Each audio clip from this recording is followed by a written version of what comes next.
Muy bien, pues yo conocí a la doctora desde hace pues como unos 8 años, no sé, y la conocí en un espacio pues que era conocido para mí, que es adentro de un centro penitenciario, visitando ahí algunas de las acciones que se realizan ahí, pero a diferencia de quienes vamos generalmente a los centros penitenciarios a efectuar cualquier tipo de labor, desde los que es alguna cuestión religiosa, otra de apoyo al desarrollo humano, pues yo escuché a mi amiga Sandrita comentando puntos muy específicos. Dije, wow, aquí hay algo más. Y nada, pues es la investigadora. Entonces, pues muchas gracias, Sandrita, por esta gran oportunidad que me das de tener este diálogo en donde pues yo quisiera ir resaltar el trabajo de la investigación. A veces oímos investigación allá Newton y pues digo los descubrimientos, ¿verdad? Que se han hecho a lo largo de la historia o de la historia moderna, pero pues investigación es este plano real que nos hace tener una visión con claridad de quienes intentamos actuar en lo que sea. Entonces, pues bueno, yo creo que primero, si tú me pudieras decir, uno así como qué es investigación y otra es, pues, ¿qué ha sido para ti ser investigadora? Bueno, primero agradecerte la invitación, Chelo. Y sí, ya estoy pensando que es verdad, ya hace bastante tiempo que nos conocemos, que coincidimos, y justamente coincidimos por un espacio de investigación. Sí. Yo recuerdo que cuando nos conocimos tenía que ver con que en ese momento la universidad estaba tratando de hacer, la Universidad Autónoma de Nuevo León estaba tratando de hacer un programa de incidencia, algo tenía que ver con un proyecto con relación a la promoción de paz. Sí. Entonces recuerdo que en ese momento tuvimos un primer acercamiento, incluso también estaba la doctora Patricia Cerda, que en paz descanse, y conocimos a Promoción de Paz, conocimos a través de esa vía. Posteriormente, en otro proyecto de investigación, que no sé si recuerdas, que vinieron unas colegas trabajadoras sociales de Escandinavia, particularmente de Noruega, y entonces hicimos una visita a Promoción de Paz, como para que nos contaras, y después otra colega italiana también, y hicimos esa visita en Promoción de Paz justamente con el interés de, estábamos haciendo investigación sobre la práctica, particularmente de los trabajadores sociales con las familias, con familias con necesidades complejas. Y es un término que a mí me gusta, ese familias con necesidades complejas, porque me parece que nos ayuda a pensar la familia alejados a lo mejor de prejuicios, de estigmas y analizando la complejidad que una familia puede tener. Cualquier familia atraviesa cuestiones, digamos, complejas a lo largo de su trayectoria y en ese momento la investigación, ese era el interés, las familias con necesidades complejas, y por eso una de las familias con necesidades complejas que ese proyecto estaba investigando eran las familias que tenían o que habían tenido alguna persona que había estado privada de su libertad. Sí. Y particularmente, en mi caso, la investigación la considero yo como un eje fundamental para el trabajo social. Yo soy desde la licenciatura hasta el postdoctorado formada en trabajo social, ¿no? Como diría un colega uruguayo, soy un insistente social. Y me gusta que sea una parte fundamental del trabajo social, porque el trabajo social, su interés está marcado justamente en la intervención, en intervenir para cambiar una situación problemática. Pero esa intervención, antiguamente el trabajo social pues tiene una herencia muy vinculada sobre todo a cuestiones religiosas, y esas cuestiones religiosas en un primer momento pues no requerían de una capacitación o de una preparación, ¿no? Porque la orientación era otra, la orientación era guiada pues por los valores religiosos de distintas religiones, no solamente de la religión católica. Esa es como la herencia del trabajo social. Posteriormente se empieza a ver la necesidad de que hay que tener una capacitación, y que en esa capacitación la investigación es fundamental. las pioneras y los pioneros de trabajo social, pero debo decir que la mayoría han sido mujeres. Okay. Y esas mujeres entonces hicieron investigación, de hecho. La más conocida es Mary Richmond, pero yo creo que tan importante o quizá un poco más importante en la relevancia es Jane Addams, porque Jane Addams creó en Chicago, las dos eran de Illinois, pero creó en Chicago lo que se conoció como el Hull House. Y Hull House es lo que nosotros ahora vemos como centros comunitarios. Sí. Jane Addams ha sido como que no sé la razón, hay que hacer un estudio de carácter histórico para saber por qué quedó como olvidada su obra. Yo creo que tiene que ver con el hecho de que era mujer en una sociedad pues muy conservadora y que en ese momento lo que ella proponía y desde dónde se investigaba no era considerado ciencia. ¿Y qué era lo que no era considerado ciencia? Pues justamente el hecho de que ella lo que investigaba lo ponía en acto. En la intervención, particularmente en ese centro comunitario de la Hull House, que tenía una diversidad de programas, por ejemplo, de integración intergeneracional, pero todo lo hacía en lo que nosotros conocemos ahora como un centro comunitario. Ella fue la pionera. Estuvo vinculada a la Escuela de Chicago, que ha sido la Escuela de Chicago como un parteaguas también en la investigación en ciencias sociales en general, y entonces de ahí que el trabajo social, aunque ha sido la obra de estas dos investigadoras como, digamos, un tanto olvidada, pero para el trabajo social es fundamental hacer investigación, como para las ciencias sociales, ¿no? Pero particularmente para el trabajo social, porque el trabajo social siempre busca tener una incidencia. Y entonces esa incidencia puede ser distinta si se hace investigación o no se hace investigación. Entonces yo creo que la investigación es conocer, en mi caso, o sea, en el caso de las ciencias sociales y de lo que yo hago, la investigación yo la defino como una serie de acciones, por supuesto guardando o siendo fiel a metodologías. Hay muchas metodologías para investigar, hay desde las más clásicas o las más ortodoxas, las encuestas, los análisis de estadísticos, que son importantes también, pero recientemente hemos, con toda esta revolución que ha habido en la sociedad, también epistemológicamente se han cambiado las maneras en que se hace investigación.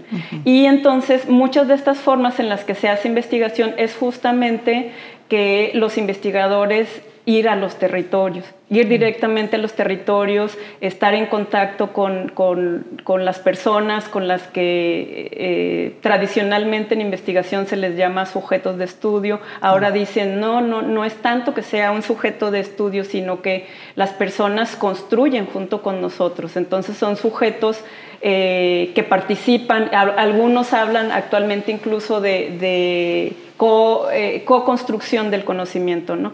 Porque eso tiene que ver con que en la sociedad actualmente también pues hay mucha énfasis en el respeto a los derechos humanos, a la diversidad, a la opinión de las personas, y también en ciencias sociales eso ha ido cambiando. Entonces la investigación de manera sencilla tiene que ver con eso, con estudiar las causas o las razones de un problema social siguiendo una serie de pasos, una metodología. Y puede ser esa metodología de muy diversas formas, usando muy diversas técnicas, ¿no? Pueden ser entrevistas estructuradas, pueden ser entrevistas más como una charla, que se le llama entrevistas etnográficas, puede ser usando visitas domiciliarias, visitas in situ, etcétera. Entonces, bueno, eso en términos generales es la investigación. En esta complejidad de la que hablabas, estas familias con complejidades especiales, ¿verdad? tengo la idea como cuando entras al hospital con una apendicitis, ¿verdad? Pues que nomás te iban a quitar el apendicitis y entonces dice el doctor, se complicó, o sea, hubo un grado de complejidad porque ya se había reventado, ahora tiene peritonitis, ahora también tiene la sangre envenenada, ahora también tiene algo en el pulmón, ahora tiene, entonces se va haciendo. Tengo idea pues que socialmente eso también sucede, o sea, una familia que tiene una persona con que tienen entre sus miembros una persona con discapacidad, pero que también tiene un muchacho que consume drogas y que tiene aparte una situación de violencia y que además tiene otra que perdieron el trabajo y sus ingresos bajaron considerablemente y tiene otra que esa casa donde vivían ya se las están quitando, entonces se va sumando y sumando y sumando y bueno, pues socialmente se vuelve una situación muy, muy compleja. Sí. Entre estas situaciones complejas y lo que has visto, porque pues has estado en la academia por mucho tiempo, has visto tus propias investigaciones, pero también investigaciones de otras personas, digo, de otros investigadores que tienen tiempo investigando, pero también de alumnas y alumnos, principalmente alumnas, porque son quienes dices, pues son quienes más están en este tema. Pero en estos, o sea, ¿cuáles son los temas que a ti más te mueven y por qué te mueven? Pues yo empecé como trabajadora social. Mi primer trabajo como trabajadora social fue en el DIF en Durango. Yo soy originaria de Durango, tengo casi 22 años viviendo aquí en Monterrey. Y mi primer trabajo fue atendiendo, se llamaba en ese momento Clínica de Atención a Víctimas de Maltrato, así se llamaba. La mayoría de las personas que llegaban eran mujeres y me empezó a interesar el tema porque mi primer contacto fue, digamos, como profesional. Y el tema de investigación de maestría fue justamente cómo afectaba la violencia a las mujeres en su trabajo, ¿no? En su productividad. Y después el tema de doctorado fue justamente la violencia familiar, pero hacia las personas mayores. Entonces es uno de los temas que he tenido interés yo, las violencias, el estudio de las violencias en general. Empecé con la maestría, con la violencia familiar, pero actualmente estoy interesada también en la violencia, en el estudio de la violencia cuando no se respetan los derechos a la salud. Ese es otro de mis temas de interés. En parte porque cuando fue el confinamiento por la pandemia, estuvimos haciendo un proyecto de investigación y de intervención al mismo tiempo porque la situación era tan compleja en ese momento que al mismo tiempo que estábamos como investigadores en un territorio identificando las percepciones y las prácticas de riesgo que tenían las personas para no contagiarse de COVID o para atenderse de COVID, al mismo tiempo también en mi formación como trabajadora social y en mi compañero como médico, pues también nos hacía sentir interpelados éticamente de cómo vamos a estar haciendo solamente la investigación y si vemos que hay personas que necesitan apoyo social o alguna gestión social o de carácter médico, cómo no vamos a hacer nada, ¿no? Entonces, a partir de ahí empiezo a indagar más en lo que se llama la exigibilidad del derecho a la salud. En este momento estoy trabajando al mismo tiempo como conjuntando estas dos cuestiones, ¿no? La exigibilidad del derecho a la salud pasa mucho por un tema de violencia estructural o de violencia institucional. Y de violencia estructural porque, como bien definías hace un momento, a las familias con necesidades complejas es eso, es cuando se suman, lo describiste perfecto, cuando se suman una serie de problemáticas en la misma familia que hace más compleja la resolución. Y aunque haga más compleja la resolución, bueno, hay que empezar por algún lado, ¿no? Por algún lado hay que empezar a jalar la hebra. Y entonces, en ese momento, pues estoy investigando sobre las dos cosas. Han coincidido pues tanto biográficamente, tú como nos conocemos, sabes que tuve un problema de salud y ese problema de salud también me llevó a darme cuenta de que hay investigadores que trabajan con lo que se llama las autoetnografías. Y las autoetnografías es cuando uno es su propio sujeto de análisis y va identificando una serie de elementos que son de interés de investigación. En mi caso estoy investigando los itinerarios burocráticos de atención, y un itinerario burocrático de atención es todas las, así como cuando hay un itinerario de viaje, todos los lugares que visitas para conocer un sitio determinado, es lo mismo en el área de la salud. Todas las paradas que haces, las salidas, los acotamientos que haces para recibir la atención, la que sea, ¿no? Entonces, en este caso, yo estoy haciendo como comparando el sistema de salud público y el sistema de salud privado en sus itinerarios de atención burocrática, tomándome a mí como sujeto de estudio. Pero también, al mismo tiempo, comparando mi situación de salud con una persona que conocí durante esta investigación de COVID, que tenía el mismo padecimiento que yo, y también comparando lo que llaman la autoetnografía a dos voces, o sea, comparando mi historia con la de ella, exactamente, y viendo cómo la atención a la salud sí cambia dependiendo, eso ya lo sabemos, pero más bien aquí mi intención es cómo cambia, o sea, como más el detalle, cómo cambia dependiendo de los recursos que uno tenga o no tenga, ¿no? En este caso, la señora, pues con la que estoy haciendo esa comparación, ese itinerario burocrático que estoy comparando también mío con ella, es pues de una comunidad precarizada de Monterrey. Entonces, esa es la idea, como ir al detalle, cómo ocurre la cotidianidad en la atención a la salud. Claro, pues digo, yo siempre sé que pues la investigación se pone a disposición de quienes toman decisiones, de quienes pueden actuar, y que pues eso es lo más importante, ¿verdad? O sea, todo este trabajo pues vaya a quien pueda realmente hacer un cambio o tenga algún tipo de liderazgo para poder ejercer ese avance. Yo me imagino que ante estas necesidades infinitas que existen, sobre todo pues en estas comunidades precarizadas, como lo dices, entonces en esta comparación dices, bueno, pues el abismo es gigantesco, ¿verdad?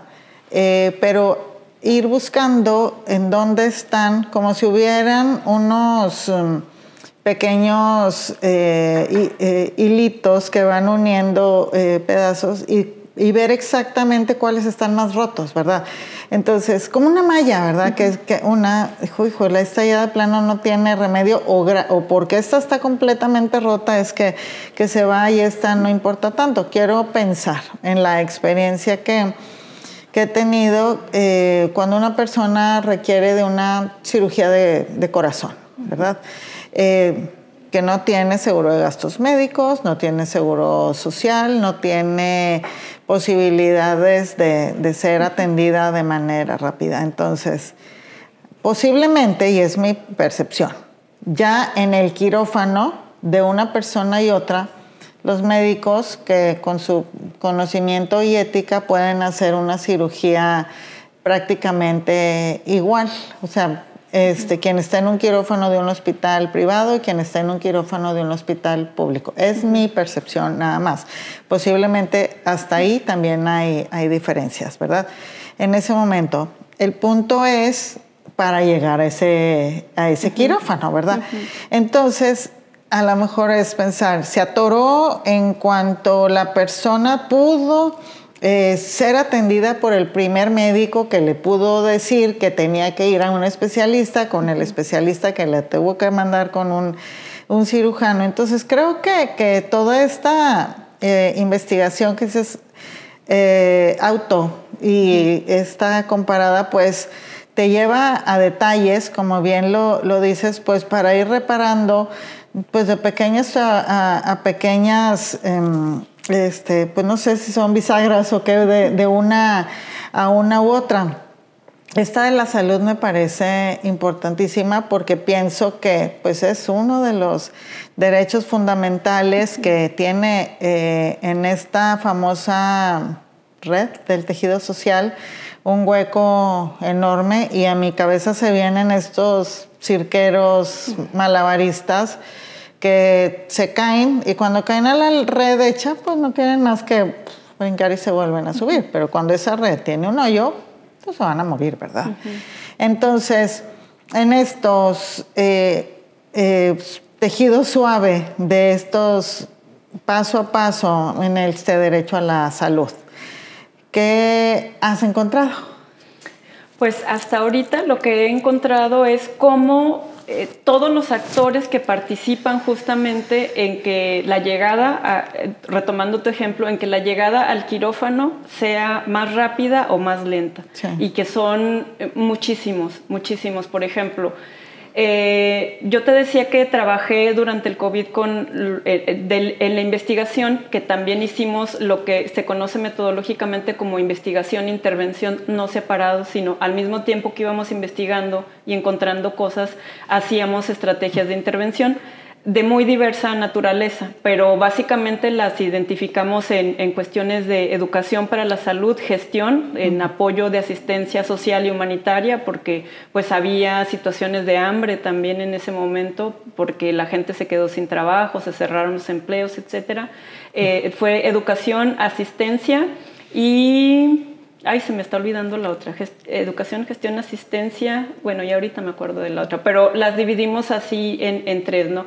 Y las que tienen que ver con gestión, justamente lo que hicimos fue estrategias de exigibilidad, básicamente tres, que se llaman abogacía, que viene del inglés, y que es justamente ir a abogar por alguien para que sea atendido, ¿no? Exigibilidad y cabildeo. Y el cabildeo, o sea, generalmente las tres van juntas, estas estrategias. Entonces, hacen parte de la exigibilidad de los derechos de la salud o de estrategias de garantizar el derecho a la salud, ¿no?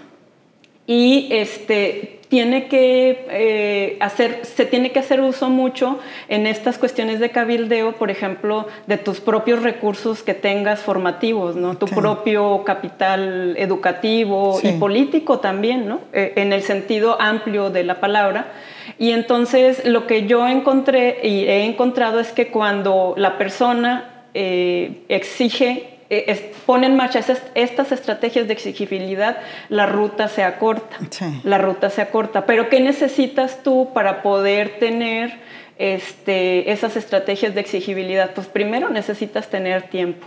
Claro. Tiempo, porque esas estrategias de exigibilidad requieren que tú estés a lo mejor esperando 2 horas a un coordinador, pero ya cuando entras con el coordinador y pones en marcha esto es negociación, cabildeo y abogacía. Sí. Entonces estas estrategias de negociación y de cabildeo es político en el sentido de que tú ahí en términos de decir esto constituye una violación al derecho a la salud mío o de alguien más, y ahí es cuando yo he sentido que los médicos son receptivos. Cuando estamos hablando, cuando uno como paciente o como representante, porque yo también de esta señora con la que estoy haciendo la autoetnografía 2 voces, yo fungí como su representante, o sea, yo la acompañaba en su tratamiento y yo entraba con ella a las consultas y ponía en marcha estas estrategias de garantizar el derecho a la salud, ¿no? Entonces, eso en términos generales es lo que he encontrado, que sí, cuando tienes más recursos intelectuales, políticos, no solo económicos, pero también económicos, porque hasta para pagar el estacionamiento del hospital universitario claro, tienes que tener 100 pesos en la bolsa por si te tardas, no sé, 4 horas ahí, ¿no? Entonces, todas esas cosas, el detalle, porque lo que yo busco estudiar es justamente el detalle de cómo ocurre en lo cotidiano, en la cotidianidad, cómo eso se expresa en la cotidianidad, ese no derecho a la salud, y que implica desde que el guardia te detiene en la puerta cuando era lo del COVID, que no te dejaban pasar, que entonces hay que hacer, son muchísimos los actores. Uno cree que nada más es el médico, pero no. Es el médico, pero es también la chica encargada de patología que no te llama cuando están ya los resultados y se va demorando y se va demorando y se va demorando. Y en padecimientos graves, pues el tiempo es un bien. Claro. Exactamente. Entonces eso es cómo va ocurriendo, cómo cada actor va sumando y van sumando todos, desde el guardia, como decía, hasta el asistente, hasta la secretaria, hasta la encargada de un departamento, y todo eso es fundamental porque la atención a la salud no solo la da el médico. Wow, me parece súper esperanzador, porque bueno, pues digo, si bien hay un sistema de salud que hay que reestructurar y que a veces pareciera pues por dónde empiezo, pero me parece una forma muy, muy concreta de poder decir, tiene que ver esto, como decías, digo, con recursos para tener para el estacionamiento o el camión o el taxi, lo que te vaya a llevar al hospital. Tener esa voz que también tiene que ver con la autoestima de la persona. Pues digo, si la persona no se siente capaz porque ve a todos los empleados y empleadas de un hospital como personas que son más que ella o que él, entonces no va a poder tener eso, o sea, entonces grados de exigibilidad también. Pudiera ser en esta pues localización de líderes en la comunidad, que yo los veo todo el tiempo. Sí. Oiga, fíjese que una vecina que acá está enferma de algo y allá está un señor adulto mayor que también está enfermo y acá tienen un niño que también está enfermo. O sea, sí los hay, pero si pudiéramos como esa preparación, que a mí me parece que tendría que venir desde la escuela, o sea, desde la escuela primaria, cómo dotar de todas esas habilidades a los niños, a las niñas para poder exigir, ¿verdad? Conocer los derechos, y en que es una deuda que tenemos pendientísima, que es el derecho a la salud. Si ahorita tuvieras ahí como forma de hacer cambios de volada, o sea, con lo que has ido viendo, estuviera en ti, ¿qué cambios harías así como en lo urgente esto? O sea, en lo urgente yo creo que tendría que ser como una cuestión de recursos humanos, porque todo lo que tiene que ver con la atención atraviesa un tema de presupuestos, y cuando la gente dice, no, es que no hay dinero, ahí yo siento que muchas veces la voluntad política y el dinero como que no se han separado. Claro que para tener la voluntad política no es suficiente y hay que invertir, digamos, ¿no? Pero mientras esas cuestiones políticas se resuelven o no se resuelven, yo creo que algo muy importante tiene que ver con los recursos, con el uso de los recursos humanos. No le quiero decir recursos humanos porque se me hace una contradicción. Bueno, mejor dicho, como con el uso de las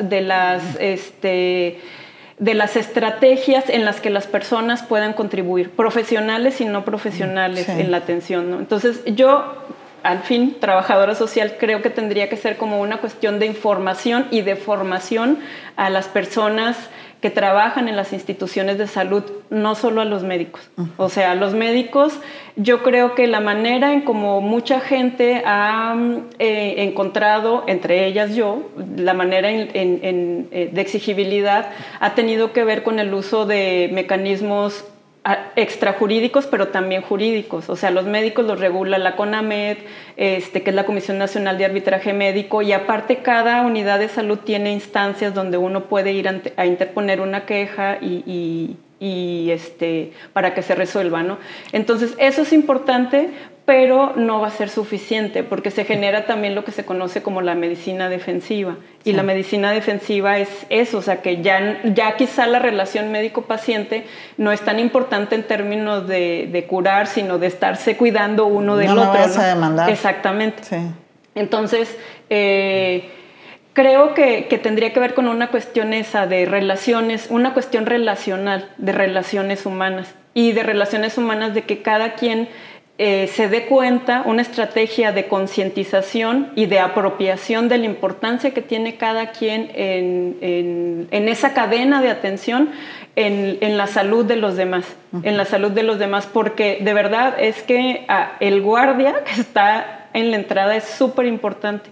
Es súper importante porque puede ser un elemento disuasivo para que la persona ya no vaya al hospital. Y lo que decías hace un momento, que tiene también, yo creo que también se tiene que trabajar en la cuestión de, dice un filósofo y sociólogo alemán, en la cuestión de las sensibilidades, de esas cosas que tienen que ver más ya ahora, dice el concepto de justicia sí tiene que ver con una cuestión material, pero también con una cuestión simbólica, o sea, con una cuestión de respeto a la dignidad de las personas, con una cuestión que tiene que ver con el trato. La misma Observación General 14 de la ONU habla de esa cuestión del trato, de la calidad, de la calidez en el servicio. O sea, institucionalmente se ha visto y creo yo que hay que ponerle ahí más más el acento. Y eso, lo que tiene que ver con el trato, con mejorar el trato, no es algo caro.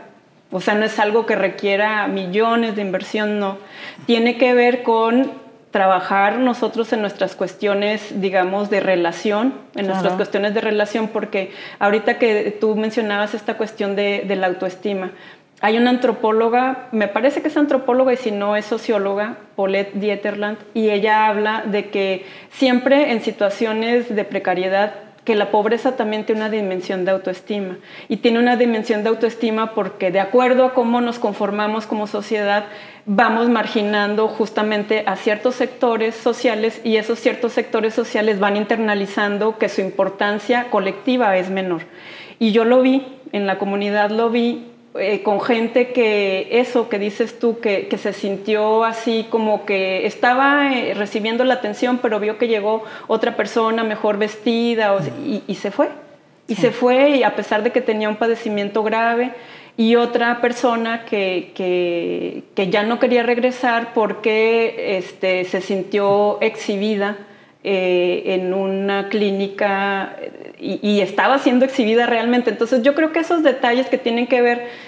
Yo tenía un compañero de trabajo en Durango, de mis 2 trabajos que tuve como trabajadora social, uno fue en la atención a la violencia y el otro fue en la atención a la salud.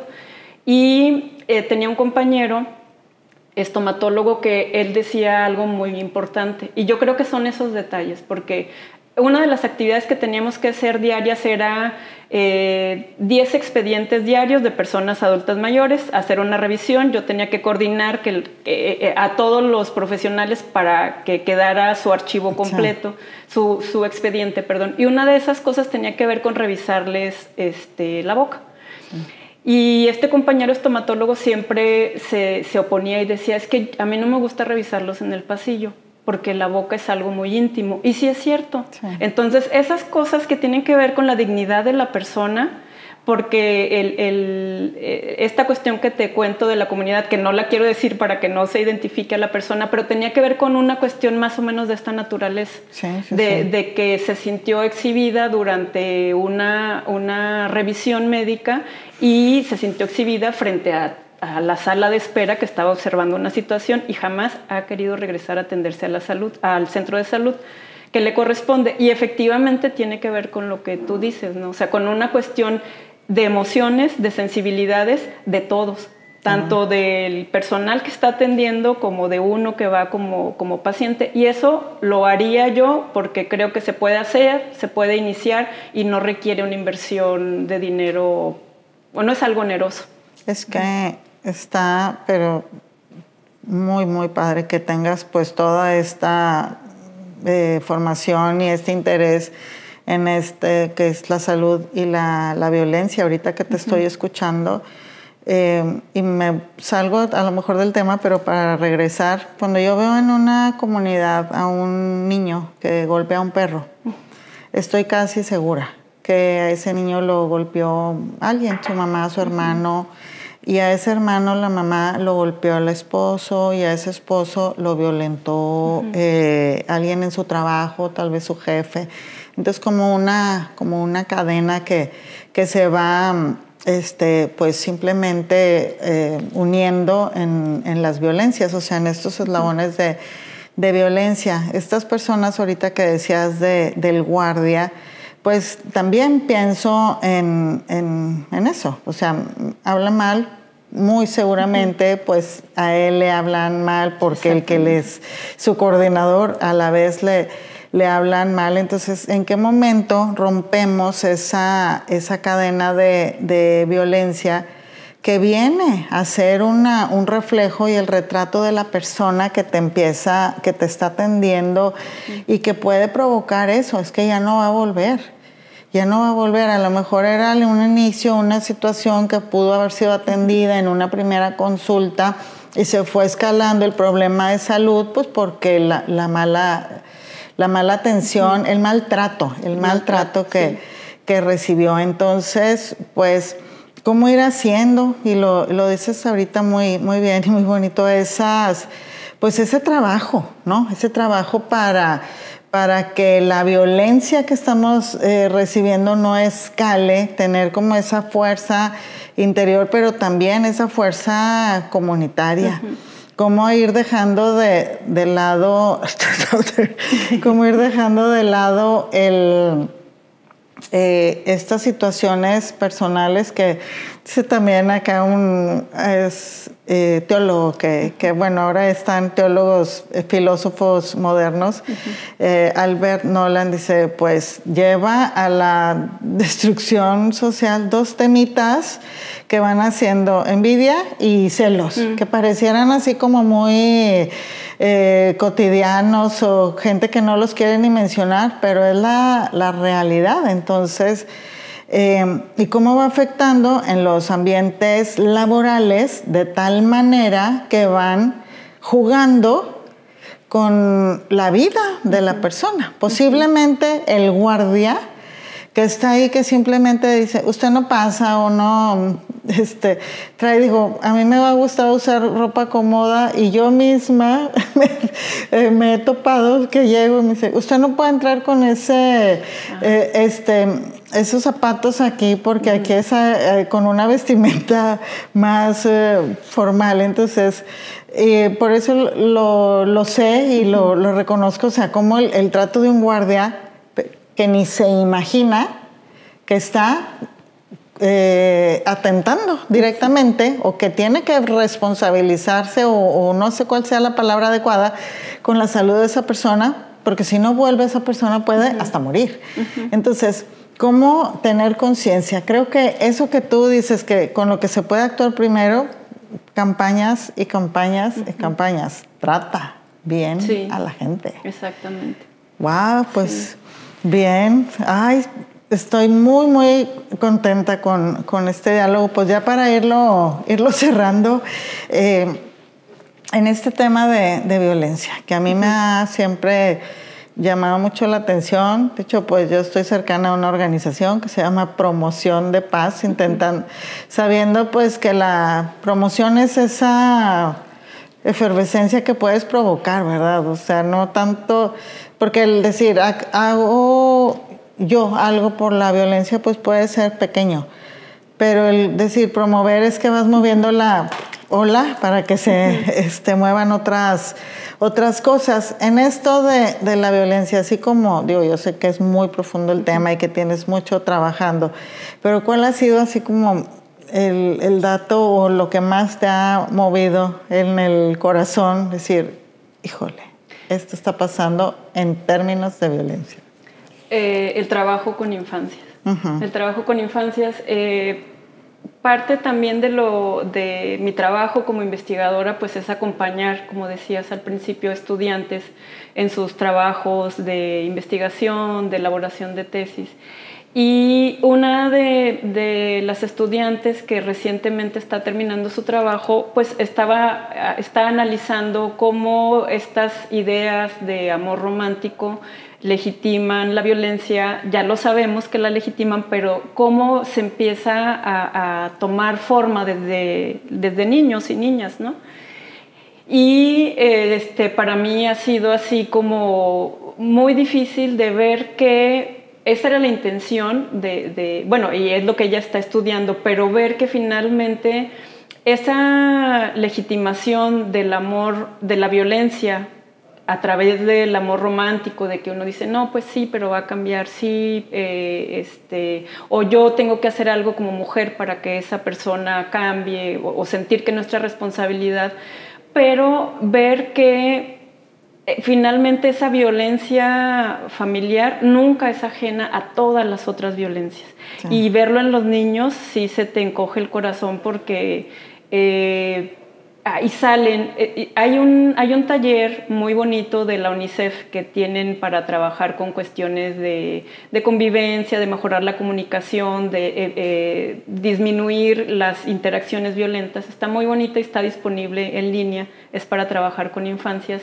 Y me gusta esa forma de trabajo porque es justamente a través del juego y de trabajar en la violencia ya no nombrándola, porque creo que eso también es importante, ¿no? No nombrándola, pero sí haciendo cosas, juegos, cosas formativas, estrategias, técnicas formativas para que nosotros tengamos una mejor convivencia.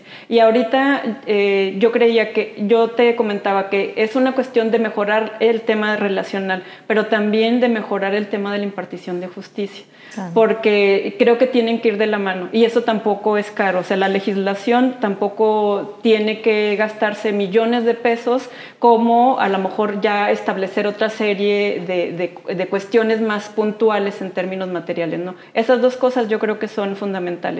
Y en el caso, para cerrar, en el caso de los niños, ver cómo esa violencia que se da en las relaciones interpersonales tiene que ver también con la violencia social, tiene que ver también con lo que se llama violencia lenta o institucional, como lo ha dicho Galtung, o sistémica. Pero esta violencia lenta, que también tiene que ver con una violencia sistémica, esta violencia lenta que es un académico sudafricano, Rob Nixon, él dice, la violencia lenta tiene que ver con eso que está ocurriendo todos los días en un lugar y que todavía quizá no se expresa como con toda su furia, ¿no? Y son cosas que tienen que ver con la contaminación ambiental, con cómo ciertos sectores están más vulnerables a vivir la violencia que otros, y cómo eso también conduce a que en una situación así límite también es más fácil usar drogas. No más fácil, no le quiero poner esa connotación.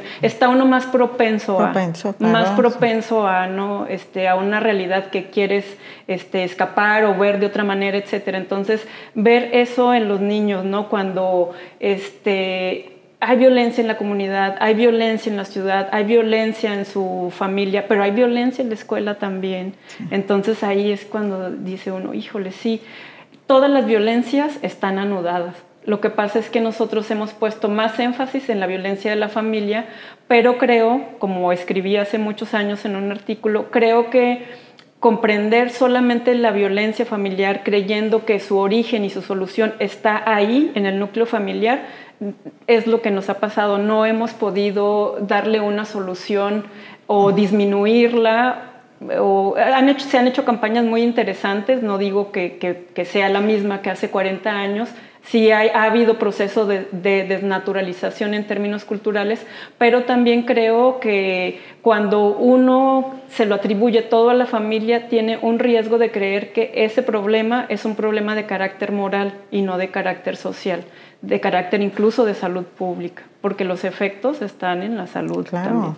No, es ver cada uno de quienes forman la familia y donde existe violencia, ¿de dónde viene esa violencia? O sea, todos, ¿verdad? Sí. Entonces, viene de un transporte público que lo llevó en 3 horas de estar ahí, viene de que se sentía muy mal y no tuvo ni siquiera una aspirina para calmar el dolor, viene de un maltrato de un profesor, viene de una enfermedad, un guardia que no atendió. Entonces, sí, definitivamente, pues es ampliar la visión y con esa, pues, la mente de todos. Sí. Todo nos corresponde a todos. Ese es el objeto de estos diálogos, que bueno, me siento privilegiadísima de haber estado aquí platicando contigo, aprender tanto Y el punto es poder mostrar lo que hay para sensibilizar, no poder decir, con que no me pase nada a mí, o con que yo esté bien, o mi familia está bien, sino quién soy yo en el resto de la comunidad. Pues has hecho grandes contribuciones. De Muchas verdad, gracias. Felicidades, gracias. Y bueno, pues que algún mensaje que quieras decir, Sandrita, al final. Pues muchas gracias a ti, Chelo. La verdad es que siempre mi admiración y mi respeto para todo el trabajo que haces.